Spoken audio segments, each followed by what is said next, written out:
Ilang mga lokal na opisyal ang sumuko sa PNP sa natukoy na mga galamay umano ni alias Marimar, isang malaking drug personality sa Cagayan de Oro City. Samantala, hindi pa rin sumusuko ang anak ni Albuera Mayor Rolando Espinosa na si Kerwin Espinosa. Ang ulat mula kay Lala Babilonia Line. Lala. Yes, Aljo, sa mga oras na ito, nowhere to be found pa rin ang drug personality na si Kerwin Espinosa ayon sa Philippine National Police. Sa isang press conference kaninang umaga, sinabi ni PNP Chief Ronald Bato de la Rosa na paaalisin na niya bukas sa PNP White House ang tatay ni Kerwin na si Albuera Mayor Rolando Espinosa Sr. kasama ang common law wife at isa pa nitong anak. Sumuko man si Kerwin o hindi. Ani de la Rosa, naabuso na kasi ang naturang lugar sa paninirahan ni Mayor Espinosa. Sa halip ay amoy na amoy daw ang usok ng sigarilyo ni Espinosa sa kwarto ng anak ng PNP Chief.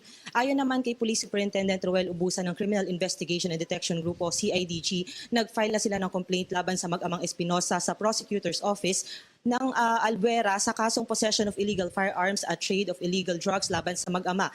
Samantala, ilang lokal na opisyal na sangkot sa illegal na droga ang kusang sumuko sa Philippine National Police ngayong araw. Na unang ipresenta ni PNP Chief Ronald Bato de la Rosa kanina ay ang mga lokal na opisyal ng Lanao del Sur na sina incumbent Mayor Mamaulan Abinal Mulok ng Munisipalidad ng Maging at si former Mayor Muhammad Ali Abu Abinal ng Munisipalidad ng Marantao. Natukoy ang mga ito na downline o galamay umano ni alias Marimar ng Cagayan de Oro, isa ring kilalang malaking drug personality. Ayon sa dalawang surrenderies Aljo, personal na sumuko mismo kay De La Rosa, handa umano silang pangunahan ang anti-drug campaign sa kanilang mga respective municipalities. Ani Bato de la Rosa, sumuko agad ang dalawa matapos mapag-alaman na nasa watchlist sila ni Pangulong Rodrigo Duterte. Nagbebenta umano ang dalawang opisyal ng droga sa labas ng kanilang munisipalidad, partikular sa Quiapo, Cavite at Caloocan. Ang mga naturang surrenderies ay magsasailalim muna sa pagsusuri sa CIDG at dito isisiwalat nila ang kanilang mga nalalaman tulad ng pagkakasangkot sa droga ng iba pang mga opisyal sa kanilang mga munisipalidad.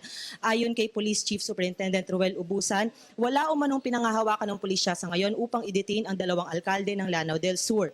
Samantala, huli namang dumating sa PNP upang sumuko at maimbestigahan din si Ampatuan Mayor Rasul Sangki.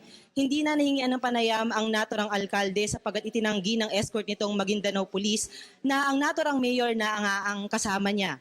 At yan lamang ang huling mga balita dito sa PNP Camp Crame. Para sa PTV News, ako si Lala Babilonia. Maraming salamat, Lala Babilonia. Po si Aljo Bendijo, subscribe na sa PTV YouTube channel. I-click lang ang subscribe button.